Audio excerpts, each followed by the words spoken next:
Hello everyone. तो आज हम लोग स्टार्ट करेंगे एक नया टॉपिक जिसका नाम है स्वैर सिंड्रोम। इसमें क्या होता है, ये कंप्लीट गोनाडल डिसजेनेसिस होता है। ठीक है। नॉर्मल केसेस में हमने देखा है कि जो हमारा वाई क्रोमोसोम होता है उसमें SRY जीन प्रेजेंट होता है। ठीक है।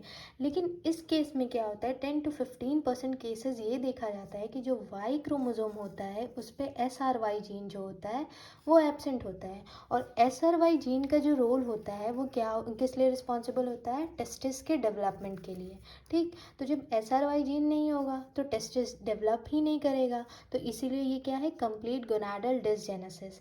और इसमें जो कैरियोटाइप होगा वो 46XY, मतलब जेनेटिकली ये कैसा होगा, चाइल्ड मेल होगा, लेकिन फिनोटाइप कैसा होगा, फीमेल जैसा होगा। अब आगे हम लोग देखते हैं कि जो गोनाड्स है वो डिसजेनेटिक है और स्ट्रीक गोनाड होगा।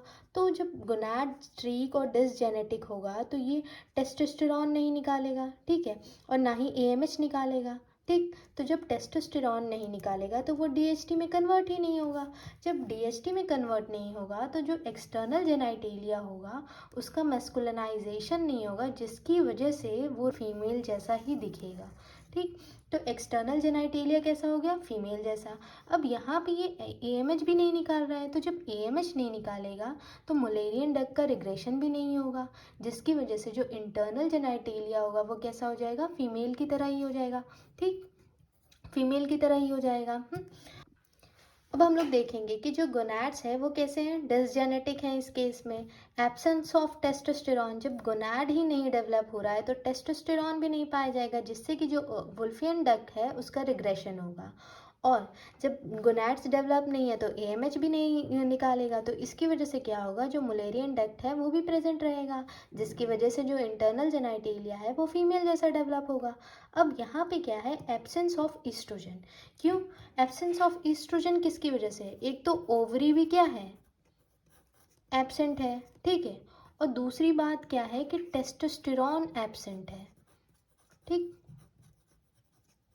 तो जब टेस्टोस्टेरॉन एब्सेंट है तो एरोमेटाइजेशन नहीं होगा। ठीक। जिसकी वजह से एस्ट्रोजन जो है वो हमारा नहीं बनेगा। तो ईस्ट्रोजन कहीं से भी नहीं आ रहा है, जिसकी वजह से क्या होगा, जो सेकेंडरी सेक्सुअल कैरेक्टर है वो एब्सेंट रहेगा। ठीक। अब हम लोग देखते हैं कि टेस्टोस्टेरॉन नहीं है, DHT भी नहीं है, तो जो एक्सटर्नल जेनाइटेलिया है वो कैसा होगा, फीमेल की तरह होगा।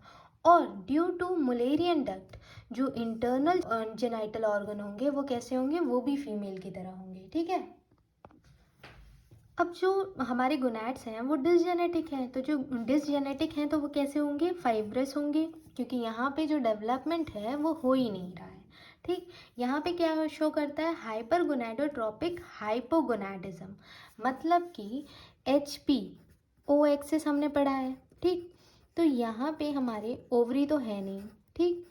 और यहाँ पे ये हाइपोथैलेमस है और ये पिट्यूटरी है, ये अपना अच्छे से वर्क कर रहे हैं। ठीक। ओवरी है ही नहीं, कोई काम कर ही नहीं रहा है, मतलब कि ईस्ट्रोजन की कमी है।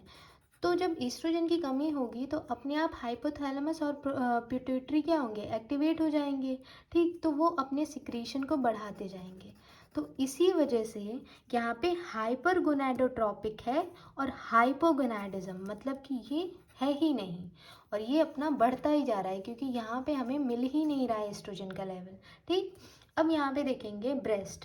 तो ब्रेस्ट हमें पता है वो ईस्ट्रोजन डिपेंडेंट है, मैंने पीछे आपको बता ही दिया कि ईस्ट्रोजन निकल ही नहीं रहा है, क्योंकि उसके लिए ओवरी होना चाहिए या तो रिस्पॉन्सिबल सही से, और या नहीं तो टेस्टोस्टेरोन, दोनों में से कोई भी हमारे पास नहीं है। ठीक।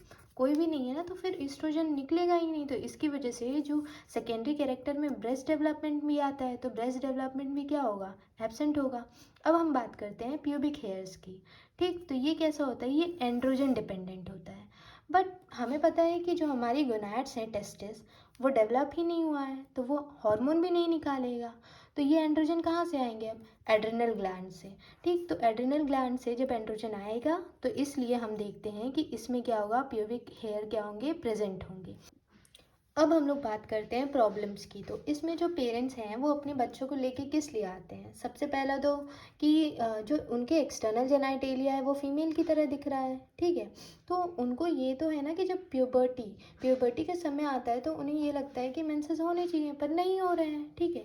तो वो डॉक्टर के पास जाएंगे किसके रिलेशन में, प्राइमरी एमनोरिया के और delay puberty, secondary sexual character भी नहीं डेवलप हो रहा है इसकी वजह से।